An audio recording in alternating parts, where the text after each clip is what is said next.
Bom, então, gente, continuando aqui nessa primeira aula, né, esse primeiro dia um pouco cheio, mas a partir de então, né, a partir da terça-feira, né, a gente já vai ter aulas um pouco mais curtas e entremeadas com a parte prática, então vai dar uma quebrada um pouco, né? Mas eu concordo que esse primeiro dia aí tem um batalhão de conceito e carga teórica bem grande. Aqui eu queria só comentar, né, gastar esse tempinho da gente para aproveitar, na verdade, né, não gastar, um tempinho para a gente falar sobre, eu falei sobre as bases de filogenias, né, onde a gente pode conseguir filogenias ou mesmo, né, que é a Treebase e etc. Ou como a gente pode gerar uma filogenia a partir de uma lista de espécies, etc. Como a gente pode inferir uma árvore. Agora mas para fazer trabalhos comparativos a gente não precisa só da filogenia, a gente precisa também de uma base de dados, certo? Né? Dados de atributos, claro, né? E aqui eu queria mostrar para vocês algumas fontes onde vocês podem conseguir esse conjunto de dados de atributos de espécies, né? Então a gente tem algumas, como é que eu vou dizer, uns compiladores, né? Um deles é esse site, né? Que é o Ecological Data Wiki. E, na verdade ele compila, é um hub, né? Ele pega dados de vários lugares e compila num lugar só, é muito interessante. Além disso, a gente tem algumas bases de dados específicas para um grupo ou para uma região do planeta. Então a TRI, por exemplo, é uma base de dados bastante famosa de plantas em geral, né? Não só angiosperma, mas plantas em geral, que tem conjuntos de dados de atributos funcionais, enfim, morfométricos, etc. Além disso, a gente tem o TraitNet, que ele não é lá muito atualizado, mas talvez uma primeira abordagem é uma coisa legal para você primeiro buscar ali, né? E a ideia é a mesma, você tem um site que vai agregar vários outros links, né, de atributos. O Scales é uma base de dados europeia, basicamente, né, para vários conjuntos de dados de vários organismos, vários grupos, né. O Morphobank também pode ser considerado uma base de dados de atributos, porque ele é um repositório público, né, que as pessoas colocam fotos, ou algumas delas, além da foto, você tem a própria matriz codificada, né? E ali entra tudo, tanto o bicho vivente quanto o extinto, né? Então, dependendo do grupo que você está trabalhando, você pode usar as fotos para codificar o caractere que te interessa. Além disso, a gente tem a Encyclopedia of Life, que ele tem dentro dela uma coisa chamada Trait Bank, que lá também, na verdade, ele é um agregador de informações do próprio Encyclopedia of Life. E ali você tem dados que estão públicos, né? São públicos, mas que você consegue ali mesmo encontrar, né? E aí ele próprio organiza isso. Então é uma coisa também interessante, dependendo do grupo e dependendo da escala, né? Da resolução que você te interessa. Se for em uma escala muito, né, de um gênero, você está interessado numa conjunto de espécies de um único gênero, aí talvez não seja tão interessante assim. Além desses dois, a gente tem o Fishbase, né, que é basicamente para peixe, né, aí tanto cartilaginoso quanto ósseo. Aí você tem uma série de informações, tanto de dieta, dados morfométricos, uso de habitat, enfim, fisiológicos até, né. E aí até pouco tempo, na verdade isso mudou recentemente, preciso até atualizar esse slide, que as revistas da ESA, né, da Ecological Society of America, eles publicavam dentro, na verdade já está até aqui a informação, né, os dados, né, que eram publicados junto com as revistas, normalmente em termos de material suplementar, ou os chamados data papers, né? O que acontece, por exemplo, com o data paper, né? O que é publicado de fato é uma página só, um resumo. E aí o artigo em si e os dados vinculados a ele estavam no Ecological Archives, que era esse site. Só que isso tudo foi transferido para o Figshare, né? Que é um repositório de dados genérico. Você pode basicamente depositar qualquer tipo de dado lá. Então isso tudo foi transferido para o Figshare. Mas é de novo uma outra fonte, né? Não só em relação aos data papers, mas os artigos normais, né, artigos regulares, né, que publicavam os dados em formato de material suplementar. A gente tem algumas revistas que publicam basicamente dados, né, uma delas é a Scientific Data, do grupo da Nature, né, da Springer agora, que você também eventualmente pode buscar, né, o Anfibio, que é uma base de dados para anfíbios, foi publicado lá. Além disso, você tem a Biodiversity Data Journal, que é uma outra revista especializada em publicação de dados, né, de qualquer tipo de coisa, óbvio, relacionados à biodiversidade. Então, são algumas dessas enfim, alguma fonte, né, que você pode buscar caso você não tenha dados lá no final da disciplina. Você vai precisar fazer um trabalho, né, para entregar, e aí se você não tiver dados, esses são alguns lugares que você pode procurar por eles, né? Além disso, a gente tem mudando agora de assunto, né? Você tem uma possibilidade que, se você está trabalhando com um conjunto de dados muito grandes, aí de novo, isso a gente está falando de algumas milhares de espécies, talvez seja interessante você trabalhar com essas análises na nuvem e não no seu computador, né, localmente. Existe uma iniciativa chamada Arbor, né, que é lá do pessoal do Harmon e do pessoal de Idaho. E ele te permite, né, de forma gratuita, analisar os dados, e aí isso também está mudando constantemente. Eu verifiquei agora há pouco, eles adicionaram, quando eu montei esse slide, a gente tinha esses poucos análises disponíveis, né, de plotagem, mapeamento estocástico, PGLS, etc. Agora, você entrar no site, tem mais uma série de possibilidades que você pode fazer, né? Junto com isso, e aqui a ideia é que você, né, clique numa coisa dessa aqui, né? Por exemplo, eu quero fazer estimativa de distância acessória. Você clica, aí vai aparecer uma interface, você faz o upload dos seus dados, tem lá algumas opções que você seleciona e ele já gera para você o resultado. Junto disso, ainda tem uma série de tutoriais no próprio Arbor, né, sobre essas ferramentas e outras coisas também. Por exemplo, os Mega File Logins que a gente falou, o Time Tree, enfim. Então é uma fonte interessante para a gente explorar também, né? E aí a gente chega no último tema dessa aula, né? Tá acabando, gente. Em que é um tema um pouco diferente, assim, mas que eu acho, na verdade, interessante trazer pra gente, porque é uma coisa que todo mundo está envolvido com isso, né? Todo mundo que vai fazer esse trabalho comparativo se encontra, né?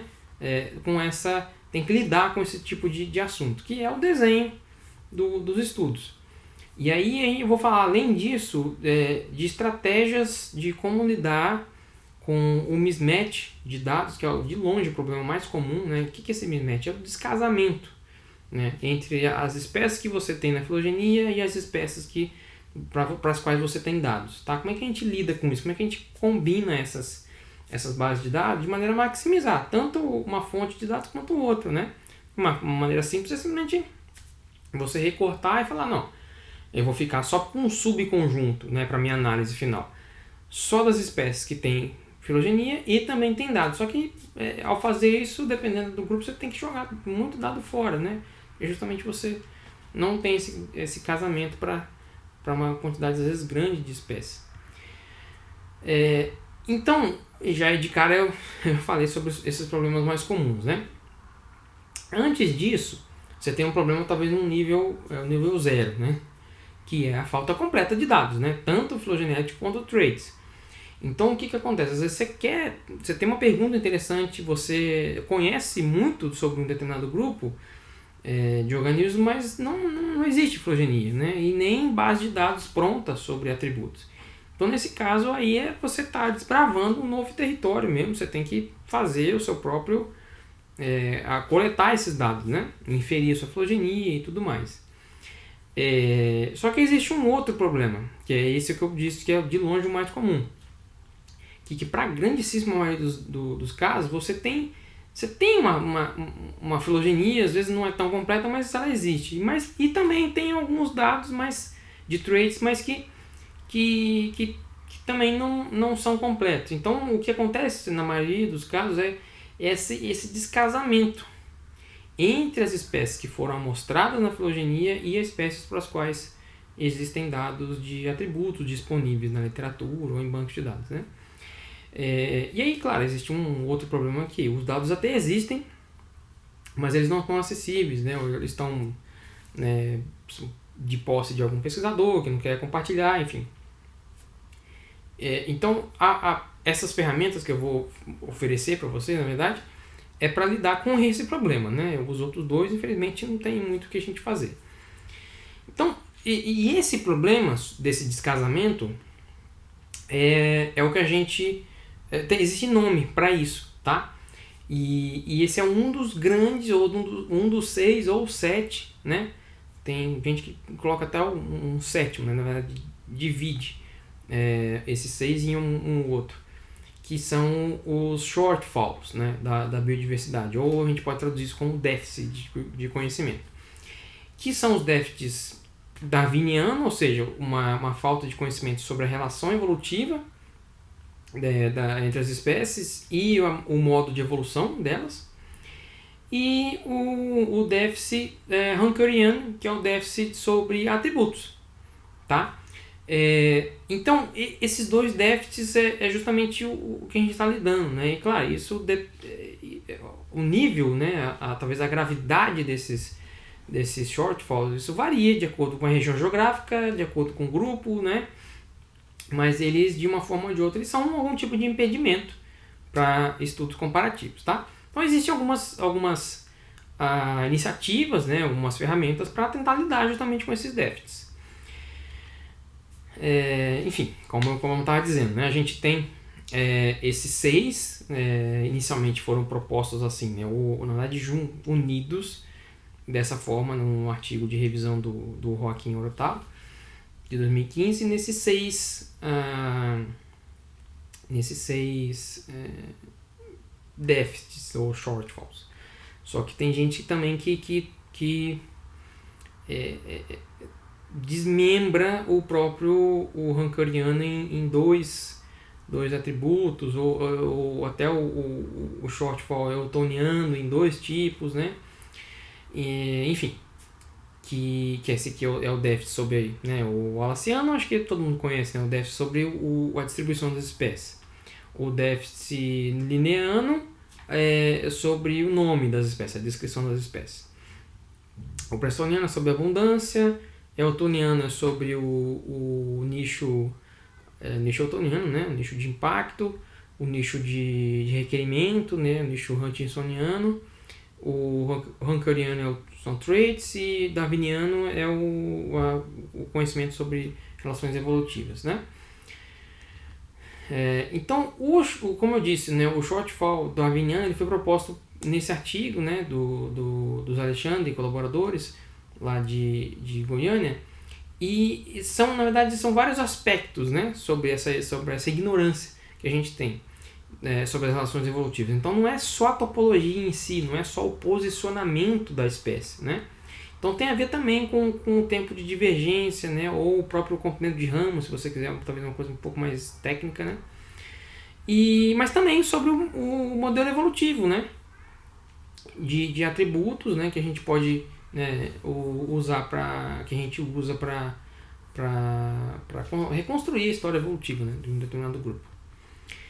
Então, assim, aí nesse período, né, dessa parte da disciplina, o pessoal fala, não, mas, meu Deus, né, o que eu tô fazendo aqui? Eu quero a minha mãe e tudo mais. Mas não é bem assim, gente, tá? Calma. Então, o seu projeto de mestrado, doutorado não foi para as cucuias, né? Existem algumas formas da gente lidar com isso. Então, a primeira coisa é calma, tá? Respira de novo, né? Inspira, calma, relaxa, né? Vamos lá. A primeira ferramenta, né, que eu vou mostrar é essa. Aí, claro, eu não vou mostrar sobre o desenho em si, eu vou mostrar algumas ferramentas que permitem que a gente, já tendo, né, vai trabalhar com o que tem na literatura e pronto. A gente não tem tempo, digamos assim, para coletar novos dados, tá? Aí na segunda parte da aula, aí sim eu vou mostrar uma ferramenta que ajuda a gente a maximizar o nosso tempo quando a gente tem tempo e dinheiro para coletar novos dados. Só que aqui o Finder e o Taxon Lookup, eles são dois pacotes, né, que eles funcionam juntos, na verdade. E a ideia aqui é uma ideia relativamente simples, né, e que algumas pessoas, na verdade, já fazem isso, né, só que manualmente. E a proposta do Finder, né, e o Taxon Lookup é mais ou menos uma estrutura, né, que o Finder vai usar para fazer esse match. Mas enfim, a ideia aqui é que a gente vai maximizar ou diminuir esse descasamento entre os traits e a filogenia, trocando uma espécie por outra, né? Basicamente ele vai trocar uma espécie para a qual a gente já tem o trait, mas que não está amostrada na árvore, por outra que está amostrada na árvore, mas é uma espécie irmã, né? Ou uma espécie próxima, né? O que os autores chamaram de filogeneticamente equivalentes, né? Só que sem mudar a estrutura da própria filogenia, simplesmente fazer uma troca de nome. Fala, mas que coisa besta, né? Isso eu faço na mão, como eu disse, né? Você faz na mão se tiver 10 espécies. Agora imagine se você está trabalhando com uma árvore de angiosperma, né? Você tem alguns milhares de espécies, você tem que fazer isso tudo, né? Para realizar a análise que você está interessado. Então a ideia desse pacote é simplesmente automatizar isso, né? Fazer para você não ter que fazer tudo na mão. Então a ideia é que você trabalhe com uma escala, né? Um ranking taxonômico que vai estar justamente dentro do pacote Taxon Lookup. E aí esse pacote vai usar isso justamente para informar qual espécie, né, que ele vai escolher para trocar, né? E isso, como eu disse, é uma alternativa para os métodos de aleatorização, tipo pastis, né? Ou, não autorização, mas esses métodos que fazem imputação filogenética, né? Porque justamente ele não mexe na árvore, né? E também não mexe na sua base de dados de traits. Então ele não faz imputação nem de traits, não faz imputação filogenética, tá? Existe a alternativa de fazer imputação filogenética, como a gente viu lá do pastis, enfim. E a imputação de dados, né, do traits a gente vai ver daqui a pouquinho. Justamente agora. Então, assim, existem também métodos para você simplesmente... eu tenho lá 20 espécies na minha filogenia, mas só 10 delas estão na minha base de atributos. O que eu faço com isso? Eu retiro 10 espécies da filogenia? Né? Não. Segundo essa abordagem aqui, essa alternativa, você simplesmente vai imputar. Né? E o que quer dizer imputar? Você vai dar um chute. Basicamente é isso, né? Trocando em miúdos. Você vai dizer, né? Vai fazer uma estimativa de quanto seria o valor de um determinado atributo para aquelas 10 espécies que estão faltando na sua base de dados de atributos, né? E aí você tem um casamento, né, completo, né? Existem esses dois artigos não são um é revisão, né, e o outro é meio que uma coisa um pouco conceitual, que com certeza eu recomendo que você leia, né, se você está interessado nisso. Tem vários poréns, eu não vou entrar em tantos detalhes aqui, talvez na parte prática e na dúvida a gente possa conversar um pouquinho, mas a sugestão que eu dou para vocês sempre que você fizer isso, faça a imputação assumindo vários modelos de evolução, refaça a análise só com os dados reais, né, para mostrar que de fato aquele resultado que você obteve com a imputação não é simplesmente o viés do método de imputação, né? E também existem, né, isso aqui são coisas um pouco mais conceituais e teóricas, né? Existem métodos de fato para você fazer isso. Uma delas são os PEM, né, que são os Phylogenetic Eigenvector Maps, que é um jeito de você tanto para mapear, mas também pode ser usado para predizer atributos. Então isso quer dizer, né, basicamente trocando em miúdos a imputação filogenética, né? Você também pode fazer isso com os PVRs, né, que a gente vai ver no seu próprio tempo, né, mas que é um primo irmão de um PEM, né? E aí existe o pacote que é o mais atual e parece ser o melhor mesmo para você fazer esse tipo de imputação, que é o Fileparse, né? Ou R Fileparse. Que, né, segundo esse artigo aqui que testou vários métodos e vários pacotes, ele viu que de fato esse pacote é o melhor para você fazer isso, imputação, né, de traits. E o legal dele é que ele é muito flexível, porque ele permite que você entre com dados tanto uni quanto multivariados, e também você pode incluir variação interespecífica, né, intraespecífica, que é uma coisa também muito interessante, né, que são poucos pacotes que permitem isso, né. Então esse é um outro artigo, tá? Que se você estiver interessado em imputação, com certeza você tem que ler. E aí a gente chega aí sim no finalmente dessa aula, que é sobre um método, uma proposta, na verdade, de um método que vai ajudar a gente a endereçar, né, um esforço de coleta de dados. Então, assim, tudo isso que a gente viu até agora é para lidar com dados que já existem, né? Eu não vou gastar tempo nem dinheiro para coletar novos dados, né? Nem vou fazer imputação.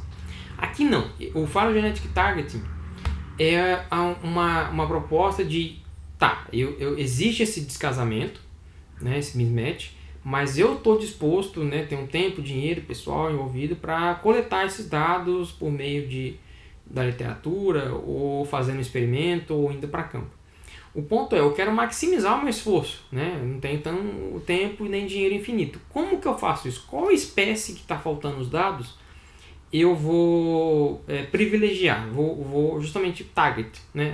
Endereçar aquela espécie. Encontrar espécies-alvo. Então a ideia, na verdade, é uma coisa relativamente simples, né? Mas, de novo, isso está implementado de uma forma que ajuda a gente, né, em termos de software e tudo mais, para agilizar a nossa ideia. Então, qual que é a ideia aqui? Você tem um conjunto de espécies, né? Você tem a filogenia já delas, tá? Isso é um outro requerimento. Para esse dado, você não pode ter espécies faltando na filogenia. Você só pode ter espécies faltando no seu banco de dados de trait. Então você tem lá, né, 6 espécies aqui, né, topologia e comprimento de ramo. Então o que acontece? Se você tem a sua, nesse caso aqui são duas variáveis preditoras, né, x1 e x2, e aí você tem uma variável resposta, que é o y, em que você tem dados faltantes, né, são justamente essas interrogações aqui. E aí esse aqui é uma outra variável indicadora, digamos assim. Não vem ao caso agora. Mas para essa variável resposta, né, que eu tenho dado faltante, eu tenho 4 espécies, né, de 6 faltando. Eu não tenho tempo para coletar todas. Qual dessas 6 espécies eu privilegio, né, eu gasto meu tempo e dinheiro para coletar o dado, né? Então essa é a pergunta que o Phylotargeting tenta, né, ajudar a gente. Então essa é o workflow é basicamente assim, a gente vai aplicar esse método que ele vai tentar encontrar a espécie que vai maximizar a variância da sua variável resposta, né, do y. Então qual espécie que ao adicionar um dado eu vou maximizar a variância, né? E como é que eu vou saber isso? Justamente pelo grau de parentesco entre elas, né? Então a gente pode dizer com certeza, por exemplo, se nesse caso aqui da espécie 3 e 4, se eu tivesse um dado aqui da S3, imagina que isso aqui seja 4.8. E aí essas espécies, tá vendo? Elas são intimamente relacionadas, elas são espécies irmãs e divergiram há bem pouco tempo atrás. Eu não vou precisar, não vou gastar meu tempo coletando o dado da S4. Porque, assumindo o movimento browniano, claro, né? A gente vai ver o que esse nome quer dizer na próxima aula.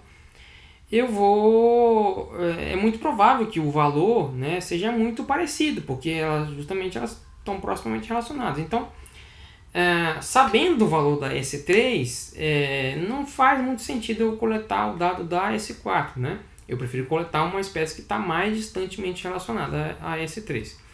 Então, de novo, né, isso parece uma coisa simples, a lógica é simples, mas se você está lidando com uma quantidade grande de dados, é difícil você fazer isso manualmente, né? Então, basicamente, é isso que esse programa faz para a gente.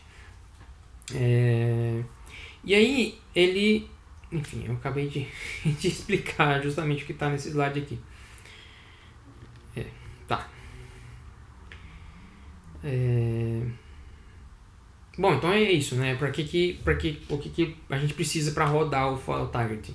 A gente precisa de uma filogenia, como eu disse, a espécie não pode estar faltando na filogenia. A gente precisa também de uma hipótese. Por que isso? Porque a gente precisa identificar quais variáveis são as preditoras, né? Qual ou quais variáveis são preditoras e qual é a variável resposta. E aí, sabendo disso, a gente vai, né, elencar ali as espécies. Aí, como eu disse, né, as espécies para as quais eu não tenho dados da variável resposta, eu vou querer saber justamente quais delas eu vou privilegiar, vão ser as prioritárias para eu estudar, para fazer experimento, enfim, coletar dado em campo, etc. Então, o que ele vai fazer? Ele vai, nessa lógica de aumentar a variância, ele vai simplesmente atribuir um score, né, para cada par de espécie.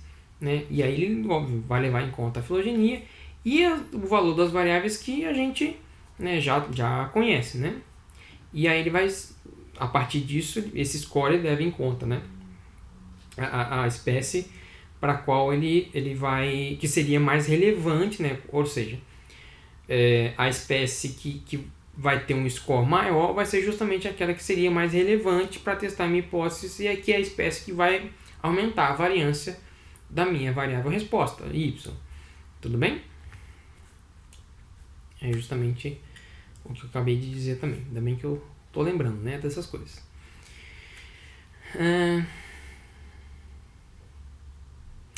Então, exatamente. Como é que a gente interpreta isso, né? Ou da onde que vem esse cálculo desse score? As espécies que vão diferir mais na variável resposta vão ser as preferidas, justamente para, né, maximizar o range de variação daquela variância. Então, qual que é a ideia por trás disso? Aqui falando em static case agora, né? Se a variação da minha variável resposta é maior, o poder do teste é maior. O que eu quero dizer com o poder do teste? É você identificar, né, um resultado quando ele existe. Ou seja, eu dizer que existe uma diferença significativa, né, no meu grupo lá, quando de fato existe uma diferença. Né? Então isso quer dizer poder do teste, né, de novo. Bem grosseiramente, mas traduzindo no popular. E aí, claro, essa abordagem ela faz alguns pressupostos. Um deles é que as variáveis elas estão relacionadas linearmente, né? E ela também, mas aí o interessante é que ela permite que você faça esse raciocínio tanto para variáveis discretas quanto contínuas. E ela também permite uma ou mais preditoras, né, que seriam as suas covariáveis. Só que ela basicamente só serve para desenhos, né, e perguntas que envolvam modelos lineares e as suas variações. O que eu quero dizer com isso? Modelos lineares, né? Então, PGLS é um modelo linear, uma correlação não é, mas assim, daria para, pelo menos formalmente, né? Mas daria para seguir para ser aplicado aqui. Né? ANOVA e vários tipos de ANOVA e modelos lineares mistos também, filogenéticos, né? São lineares também. Então, assim, variações disso a gente consegue usar o file targeting. Enfim, essa é uma limitação importante, mas enfim, é o que a gente ainda tem, né? Então, como é que funciona isso em termos de software? Existe um site, tá?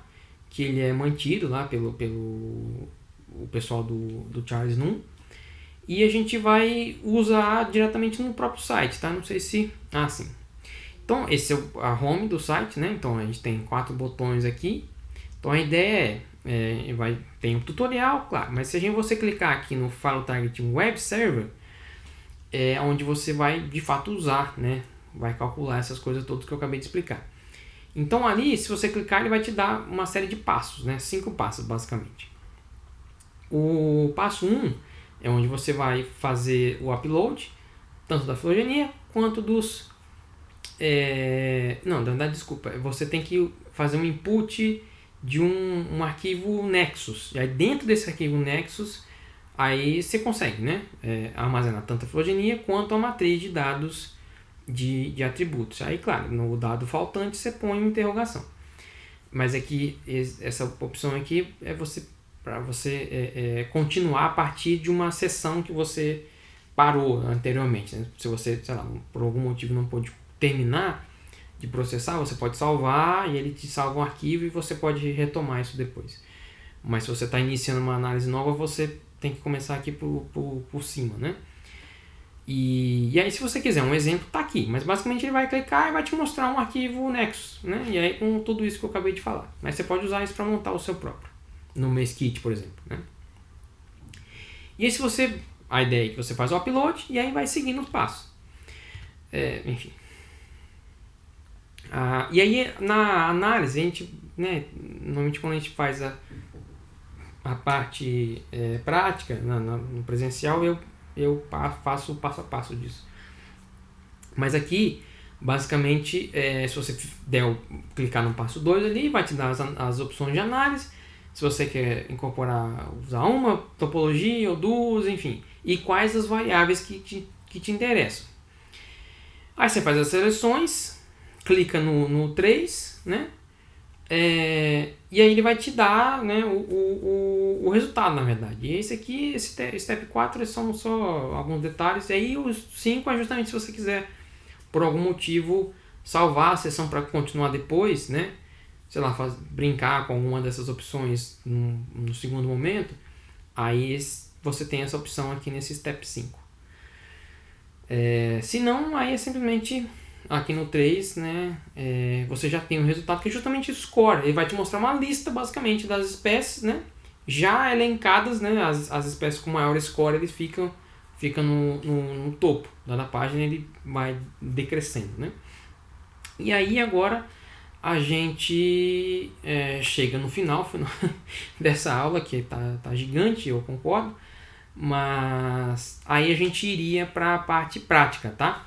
Que é justamente, aí eu vou pedir para vocês pegarem o script dessa aula, que vai ter basicamente uma introdução muito rápida do R, tá? Como eu disse lá no comecinho, eu não vou falar sobre o R, estou assumindo que você já sabe usar o R, mas aqui vai ter importação e manipulação de dados, né? O básico do básico, e importação e manipulação de filogenias, incluindo tanto Nexus ou Newick, importação de matrizes também.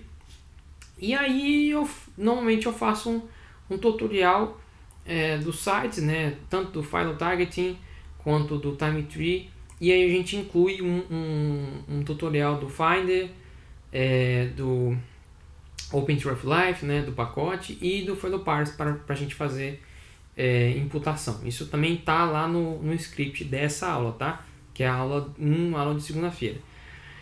Então eu vou pedir para vocês a partir de agora, né?